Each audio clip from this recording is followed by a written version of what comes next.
जो लोग मलेशिया में जस्ट विजिट वीज़ा के लिए आना चाह रहे हैं, या वो लोग जो मलेशिया में as a tourist just travel इसी बनाने के लिए आना चाह रहे हैं, दोनों के लिए थोड़ी अपडेट्स हैं मलेशिया एयरपोर्ट के हवाले से, मलेशिया इमिग्रेशन के हवाले से। मैं इस वक्त मौजूद हूँ फिलिपाइन के एयरपोर्ट के ऊपर और मैं मलेशिया जा रहा हूँ। आपको मजीद अपडेट करता हूँ मलेशिया के एयरपोर्ट की सिचुएशन क्या है। बहुत सारे लोग कहते हैं कि जी एजेंट से, बहुत सारे लोग ये प्रेफर करते हैं कि एजेंट से काउंटर सेटिंग करा लो, तो काउंटर सेटिंग कराने के बाद कोई टेंशन नहीं होती। भाई इस तरह है कि एयरपोर्ट के ऊपर उन्होंने जहाँ पे लोग खड़े होते हैं ना लाइनों में, वहाँ पे हर 2 लाइनों के बाद या 3 लाइनों के बाद उन्होंने एक बंदा खड़ा किया हुआ है। इमिग्रेशन वालों ने, मलेशिया इमिग्रेशन वालों ने एक बंदा खड़ा किया हुआ है। वो क्या करता है कि जैसे ही वो देखता है कि किसी बंदे को देखता है वो मशकूक है, या वो देखता है कि ये बंदा अपनी लाइन से हट के या किसी खास काउंटर की तरफ जाना चाह रहा है, या ये बंदे ने कोई डेस्टिनेशन बनाई हुई है, या बंदा ये किसी से अहकामात ले रहा है, या बंदा किसी के साथ फ़ोन पे बात कर रहा है, या बंदा किसी के साथ कनेक्टेड है, इस तरह की ये सारी चीज़ें वो जब वो देखता है तो वो उस बंदे पे कड़ी निगरानी रखता है और वो कहता है कि हाँ भाई, जिस लाइन में आप लगे हो, जो आपकी डेस्टिनेशन है, वहाँ से वो हटा देगा आपको। वो कहेगा यहाँ से नहीं, वहाँ से दूसरी लाइन से आगे जाओ। अब इसका नुकसान ये होता है कि जो आपने एजेंट के साथ तय किया होता है, एजेंट ने कहता है कि जी आप 7 नंबर काउंटर पे जाना है, मिसाल के तौर पे एजेंट कहता है 7 नंबर 7 नंबर काउंटर के ऊपर आप जाओ। अब आप 7 नंबर काउंटर से हट के 8 नंबर या 9 नंबर काउंटर पे चल जाते हो, जहाँ पे आपकी सेटिंग शेटिंग होती नहीं है। और फिर उसका नुकसान एक और होता है कि वो जो अगला बंदा देखता है, आपके डॉक्यूमेंटेशन को देखता है, आप नए काउंटर पे जाते हो, आपके डॉक्यूमेंट्स तो पूरे ही नहीं है। एजेंट हजरात क्या करते हैं, वो तो रिटर्न टिकट जो होती है वो भी पेड नहीं होती, वो सिर्फ कंफर्मेशन करवा के, या होटल बुकिंग भी बाद दफा करवाती नहीं है, अगर करवा भी है तो वो सिर्फ कंफर्म करवा के आपको दे देते हैं कि जाओ भाई, जा लाला जी ले अपनी जिंदगी, गुजर जाएगा तो पास हो जाएगा। मगर वहां पे इमिग्रेशन रोक लेती है और ऐसे बंदों को कहती है जी हाँ जी आपने पेड ही जब नहीं करवाई, ये नहीं पेड करवाया, यानी कि ये, हालांकि ये चीजें जरूरी नहीं है कि आप पेड करवाओ, होटल बुकिंग आप पेड कराओ, रिटर्न टिकट्स, मगर इमिग्रेशन ऑफ मलेशिया मेरा भाई आपको मानना तो पड़ेगा। और इन चीज़ों की जब कमी होती है या इन चीज़ों से वो सेटिस्फाई नहीं होते, आपके पास चाहे रिटर्न टिकट भी या होटल बुकिंग भी है और आपके पास शो मनी भी है, ये सारा कुछ होने के बावजूद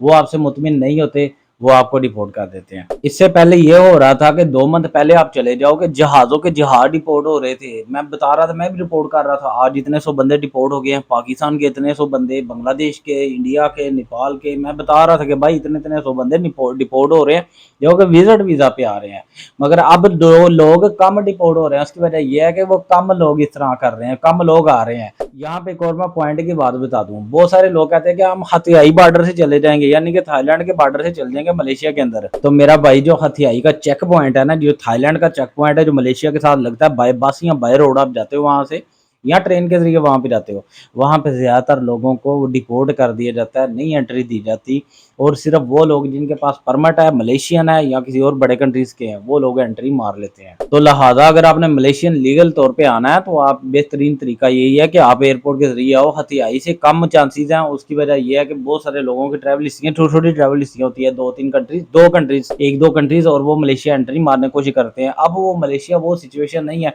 कि आप फ्रेश पासपोर्ट के ऊपर भी एंट्री मार लो। और हाँ, अब यहाँ पे बात एक और मैं क्लियर कर लूँ, फ्रेश पासपोर्ट के ऊपर भी आप मलेशिया आ सकते हो, आपने उनको मुतमिन करना है, आपके पास सारे डॉक्यूमेंट है। बहुत सारे लोग होते हैं उनके पास सारे डॉक्यूमेंट्स होते हैं जो रिक्वायर्ड होती है, अच्छा भाई शोमनी है, रिटर्न टिकट है, होटल बुकिंग है, सब पेड है, उसके बावजूद वो आपको रिपोर्ट कर देते हैं, आपके पास कॉन्फिडेंस नहीं है। आज मुझसे मेरा एक दोस्त बहस कर रहा था, कह रहा था कि भाई आप कह रहे हो कि शेंजन वीज़ा या फिर यूरोप का वीज़ा, उसके लिए ये 7 डॉक्यूमेंट लगाओ, हालांकि ये इनकी तो रिक्वायरमेंट्स नहीं है। तो मैंने कहा भाई ऐसा ही होता है। तो मैंने उसे कहा मेरा भाई, अगर आप वहाँ पे वीज़ा अप्लाई करते हो, आपकी अच्छी जॉब नहीं है, आपकी स्टेटमेंट जो जितनी उनको स्टेटमेंट रिक्वायर्ड है उतनी स्टेटमेंट है, कोई अच्छी स्टेटमेंट भी नहीं है, आपकी ट्रैवल हिस्ट्री उनको रिक्वायर्ड ही नहीं है, आपने ट्रैवल किया कि नहीं, नहीं ट्रैवल हिस्ट्री रिक्वायर्ड ही नहीं है, उसके बावजूद जस्ट आप वीज़ा अप्लाई कर देते हो, आपके सारे डॉक्यूमेंट्स पूरे हैं, आपको वीज़ा नहीं दिया जाएगा, आपका वीज़ा रिजेक्ट कर देंगे। कभी भी यूरोप वाले इस वजह से वीज़ा नहीं देंगे कि आप अप्लाई कर देते हो, चल यार लग गया नहीं तो ना सही, वो नहीं लगता है। उसके लिए अगले बंदे को मुतमिन करना पड़ता है, आपने उसको डॉक्यूमेंट्स देने हैं, मेरी ये जायदाद के डॉक्यूमेंट्स है, मेरी प्रॉपर्टी है, मेरे पीछे फैमिली है, मेरे पीछे बिजनेस है, या मेरे पीछे ये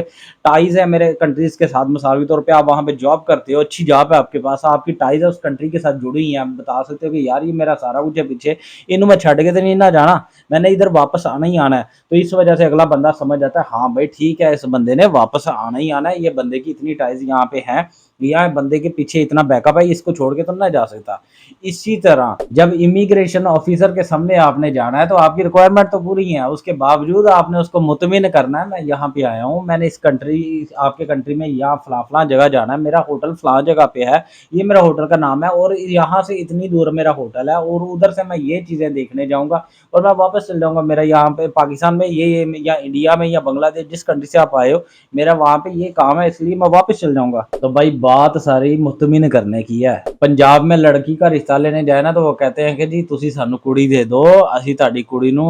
खाली ढिड नहीं रखांगे। तो यही बात है भाई, रिश्ता लेने के लिए भी मुतमिन करना पड़ता है। इसी तरह ये काम करने के लिए अगले बंदे को कि मैं एंट्री मारना चाह रहा हूँ तुम्हारे कंट्री में या मुझे एंट्री की इजाजत दे दो, तो मुतमिन करना पड़ता है। और पहले एक बात हुआ करती थी कि अगर आपके पास यहाँ पे थाईलैंड आ जाते हो, ट्रैवल हिस्ट्री बन गई, थाईलैंड के बाद मलेशिया में एंट्री मार लो, आपको एंट्री मिल जाती थी कि यार चलो यार ये बंदा टूरिज्म के लिए चलता फिरता रहता है तो सही है, स्याह है सच्चा, इसको जो है ना एंट्री दे दो। अब वो सिचुएशन नहीं है, अब देखी जाती है आपकी एज। मिसाल के तौर पे आप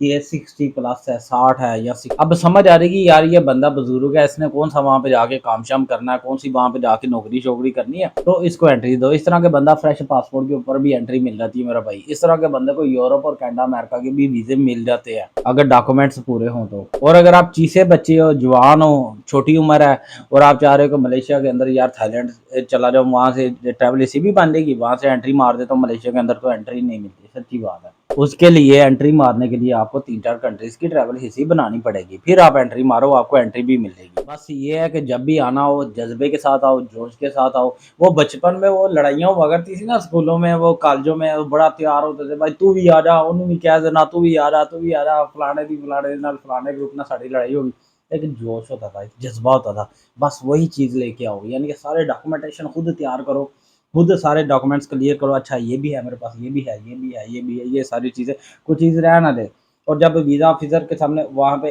इमिग्रेशन ऑफिसर के सामने जाओ, वहाँ पे अपना पासपोर्ट को बताओ जी मेरे पास ये है, मैं यहाँ पे जा रहा हूँ, मुकम्मल तैयारी के साथ आओ। आपने उसको मुकम्मल तैयारी करने के साथ आना है, मुकम्मल उसको आपने मुतमिन करना है। और मैं इंग्लिश की बात बताऊँ, इंग्लिश इन लोगों की भी हाई हुई को नहीं होती, जिन मेरी टूटी भजी इंग्लिश है, जिस तरह की मेरी टूटी फूटी है, इस तरह ही ये इंग्लिश बोलते हैं। इंग्लिश की आपने टेंशन नहीं लेनी कि यार वो इंग्लिश में बात करते हैं, कोई चक्कर नहीं, बड़ा ईजी सा है। तो ये है कि वहाँ पे आओ एक अज़म के साथ आओ कि भाई मैंने तो अपनी ट्रैवल हिस्ट्री बनानी है या मैं विजिट वीज़ा पे आया हूँ, मैंने घूमना मलेशिया जाना ही जाना, तो आपको एंट्री मिलेगी। अगर आप डरते हो, आप डर जाओगे, आपके पास हौसला नहीं है, आप मुकाबला नहीं कर सकते अगले के सवालों का, तो फिर आपको रिपोर्ट कर देंगे। तो मेरा भाई ये कहना चाह रहा था कि जोश के साथ आना, जज्बे के साथ आना, एवरीथिंग प्रिपेयर करके आना, आपको एंट्री जरूर मिलेगी। ये थी आज की वीडियो, ये थी इन्फॉर्मेशन अच्छी लगी है तो मेरे चैनल को सब्सक्राइब भी कीजिएगा, दूसरों के साथ शेयर भी कीजिएगा और दूसरों से भी रिक्वेस्ट कीजिएगा इसको सब्सक्राइब कर दे। अपना बहुत सारा ख्याल रखिएगा, मेरी वीडियो को लाइक भी कीजिएगा, दुआ में याद रखिएगा। अस्सलाम वालेकुम।